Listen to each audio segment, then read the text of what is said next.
안녕하세요. 박정규와 함께하는 부동산 중개 실무교육 박함종TV의 박정규입니다. 이번 영상에서 전해드릴 내용은요. 2020년 3월 13일부로 실거래가 신고 시에 자금 조달 계획서가 변경되었습니다. 이 변경된 내용을 우리 중개사 입장에서 정확하게 분석한 상태에서 중개 실무에 임해야 자금 조달 계획서에 관련된 분쟁이라든지 행정 처분에 대해서 자유로울 수가 있다고 생각을 합니다. 그 내용을 보면요. 자, 행정처분에 대한 과태료 내용을 우리가 좀 알고 있어야 되겠죠. 그리고 자금조달 계획서 제출에 대한 기준과 그에 관련된 증빙 서류에 대한 종류도 우리가 정확하게 숙지를 해야 될 부분입니다. 그리고 자금조달 계획서 작성법, 그리고 가장 중요한 중개 실무 시 행정처분 예방, 그리고 계약서 작성 시에 자금 조달 계획서에 대한 특약을 어떻게 적용해야 될지에 대한 것도 우리가 고민을 해봐야 된다고 생각을 합니다. 자, 실거래 신고 시에 행정처분에 대한 내용은요, 표를 보시는 바와 같습니다. 그런데 여기서 중요한 내용은요, 자금 조달 계획서와 증빙자료 제출에 대한 기준에서 매수인은 매매 계약일로부터 25일 이내에 우리 중개사에게 제출해야 된다라는 규정이 있어요. 그래서 이 부분 때문에 매매계약서에 특약을 적용을 해야 되는 경우도 있겠죠. 자, 자금조달계획서 작성 그리고 증빙자료 제출 기준을 보면 자, 규제지역인 조정대상지역과 투기과열지구에 대해서 매매금액이 3억 원 이상인 경우에 자금조달계획서를 제출해야 되고요. 비규제지역인 일반지역에 대해서는 매매 금액이 6억 원 이상인 경우에 자금 조달 계획서를 우리가 제출을 해야 됩니다. 그래서 가장 중요한 부분은 투기 과열 지구에서 9억 원 이상의 금액인 경우에는 자금 조달 계획서와 그에 대한 증빙 자료를 반드시 제출을 하셔야 된다는 거 꼭 유념하시고요. 자, 이번에 자금 조달 계획서 양식이 변경되었죠. 전체적으로 보면 자기 자금에 대한 5가지 항목과 또 차입금에 대한 4가지 항목, 그리고 조달 자금 지급 방식에 대한 내용과 입주 계획 총 4가지로 분류가 되어 있습니다. 자, 다음은 자금 조달 계획서 작성법에 대해서 말씀드리겠습니다. 자, 먼저 보시면 자기 자금에 대한 내용인데요. 자, 2번부터 6번까지 총 5가지 항목으로 구분되어 있습니다. 이 항목에 대해서 해당하는 난에 대해서만 금액을 기재하시고요. 투기 과열지구에서 9억 원 이상인 경우에 빨간 글씨로 표시된 증빙 자료를, 해당 증빙 자료를 실거래가 신고 시에 증빙 자료로 반드시 제출을 해야 된다는 내용입니다. 여기서 설명드려야 될 부분은 5번에 현금 등 그 밖에 대한 자금에 대해서 금액을 기재를 하셨다면 이 부분에 대해서는 개인 사업자일 경우에는 소득금액 증명원, 또 직장인일 경우에는 근로소득 원천징수 영수증을 반드시 제출을 해야 됩니다. 그 이유는 이 현금을 보유함에 있어서 이 사람이 그 현금을 보유할 그 능력이 있는지, 소득이 있는지에 대해서 확인을 하겠다는 얘기죠. 그리고 6번째 부동산 처분 대금, 이 부분 같은 경우에는 내가 소유하고 있는, 지금 거주하고 있는 주택을 매각한 대금으로 신규 주택을 매입하는 경우라면 그 부동산 매매 계약서에 적용되어 있는 매매 금액 범주 이내에서 이 금액을 기재를 하시는 거고요. 또 내가 지금 새로운 주택을 구입함에 있어서 지금 현재는 내가 전세로 살고 있는데 그 전세 보증금을 이용해서 신규 주택을 구입하는 상태에서 자기 자금으로 활용을 한다면 지금 살고 있는 내가 임대주택에 대한 그 임차 보증금 금액 범주 내에서 금액을 기재하시고요.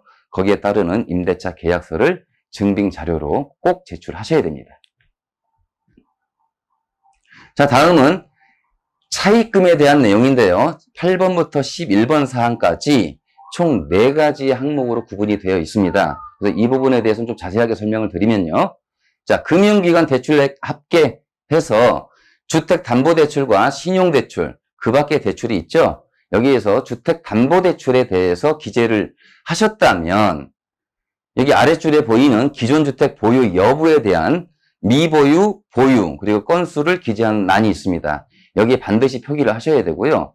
주택담보대출에 대해서 0으로 전혀 금액이 없다라고 하면 이 아랫부분에 있는 기존 주택 보유 여부에 대한 항목에 대해서는 생략하셔도 무방합니다.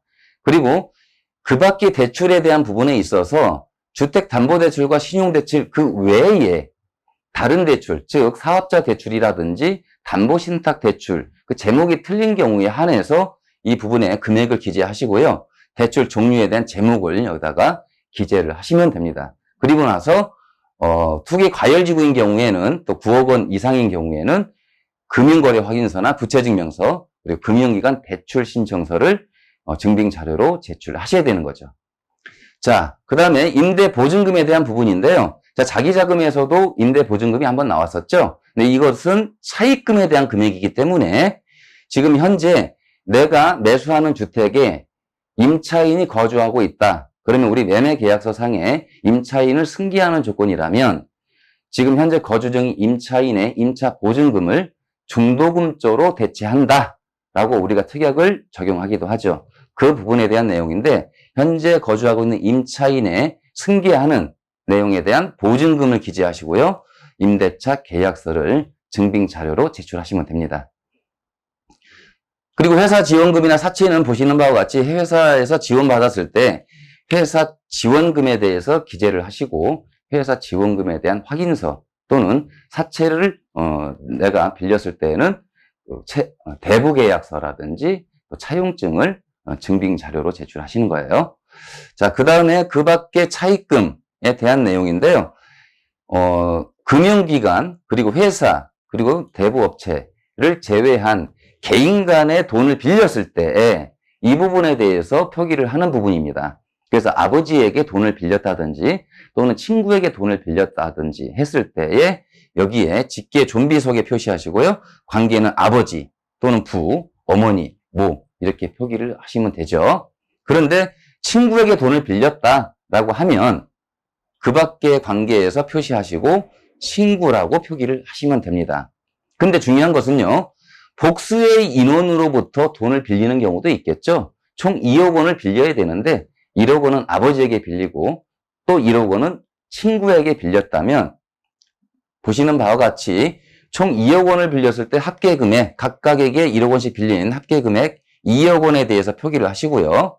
그리고 아버지에 대한 부분과 또 그 밖의 관계 부분에 표기를 하시고 기재를 하시면 됩니다. 그래서 차입금에 대한 설명을 마치도록 하고요. 우리가 알아야 될 부분 중에 이 차용증 작성에 대한 기준을 좀 알고 넘어가야겠습니다.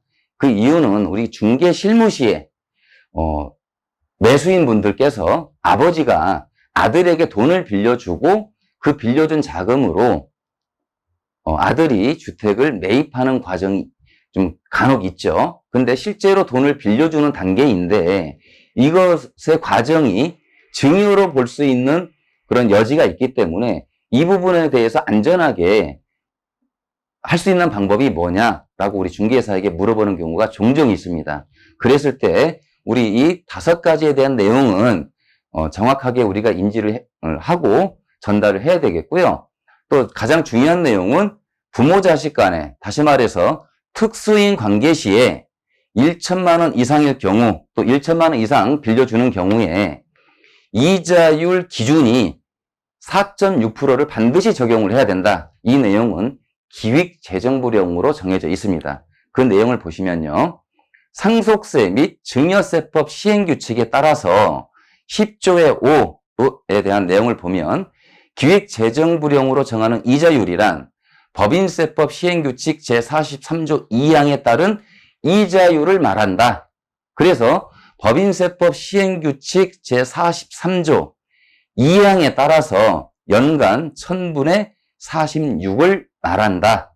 그래서 이자율은 4.6%로 정해서 차용증을 작성을 하고 그 4.6%에 대한 이자 지급에 대한 시기를 매월 또는 분기별 또는 반기별로 지급을 하셔도 그것은 무방하겠죠. 그래서 우리가 이 4.6%에 대한 기준을 분명히 매수 손님들에게 전달을 해드리고요. 물론 여기서 조금 더 들어가면 연간 이자 총 지급액이 2천만 원이다, 3천만 원이다 했을 때 여기에서 1천만 원을 감액해주는 국세청 기준도 있습니다. 그 부분에 대해서는 기회가 되면 다음 영상에서 자세하게 소개해 드리는 걸로 하고요. 이번 영상에서는 여기까지 설명을 드리는 것으로 하겠습니다. 다음은 자금 조달 지급 방식에 대한 내용인데요. 자, 총 거래 금액에 대해서 기재를 하시는데 이 부분은 매매 계약서상의 매매 금액을 기재하시면 되겠죠. 그리고 계좌 이체 금액, 여기에서 주의해야 될 부분은 우리가 계약금 일부 금액, 다른 표현으로 가계약금 시부터 잔금 시까지 이체해야 하는 금액을 기재하시는 겁니다. 그리고 보증금에 대한 부분은 현재 매수인이 거주 중인 임차인을 승계하는 조건이라면 그 임차인에 대한 보증금 금액을 기재를 하시면 되고요. 또 대출 승계에 대한 금액이 있다. 요즘 흔한 경우는 아니지만 단독주택이나 상가주택일 경우에는 매도인이 기존에 받아놨던 근저당 설정에 대한 대출 금액을 매수인이 승계하는 경우도 종종 있습니다. 이럴 경우에 주의해야 될 부분이요. 대출 승계에 대한 원금을 적용을 하는 겁니다. 우리가 등기상 전부증명서상 채권 최고의 기준이 아니에요. 그래서 그 부분에 대해서 기재를 할 때에는 해당 은행에 반드시 확인을 해서 원금을 기준으로 여기다가 적용을 하셔야 됩니다. 그리고 현금 및 그 밖의 지급 방식에 대한 금액이 있다라고 하면 해당 금액을 기재하시고요. 현금이나 수표로 지급을 했다라고 하면 그 지급 사유에 대해서도 기재를 하시면 됩니다.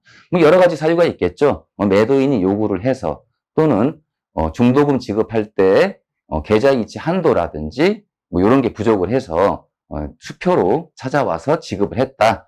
이런 사안이 될 수도 있겠고요. 마지막으로 입주 계획에 대한 내용인데요. 본인이 입주해야 되는 내용이 있고 또 임대를 하는 내용이 있습니다. 그리고 본인이 입주도 하지 못하고 임대도 주지 못하는 그런 입주권이라든지 분양권을 매매했을 때 기재하는 부분이겠죠.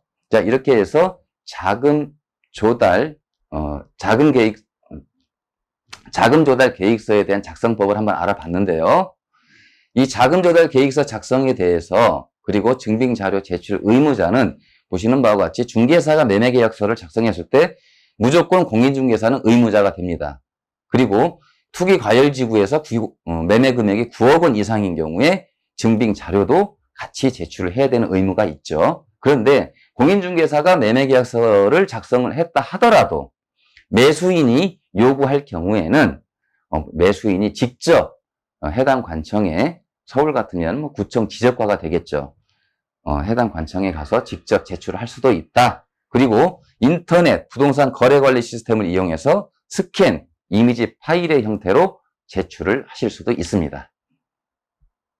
자, 이번 영상은 여기에서 마치도록 하고요. 다음 영상에서는 행정처분에 대한 대응법, 우리 실무시에 자금 조달 계획서 그리고 증빙자료 제출 기준에 대한 판단도 해야 될 경우가 있습니다. 그 부분에 대해서 한번 자세하게 설명을 드리고요. 자금 조달 계획서에 대한 작성과 또 보관 그리고 또 수정을 해야 될 경우는 또 어떻게 해야 될 것인지에 대한 내용도 전달을 하고요. 마지막으로 자금 조달 계획서 그리고 증빙 자료에 대한 계약서 특약을 어떻게 적용하는 게 가장 이상적인지에 대한 저의 생각도 전달해 드리도록 하겠습니다. 이 영상이 여러분들에게 도움이 되셨다면 구독과 좋아요 부탁드리고요. 다음 영상에서 뵙도록 하겠습니다. 감사합니다.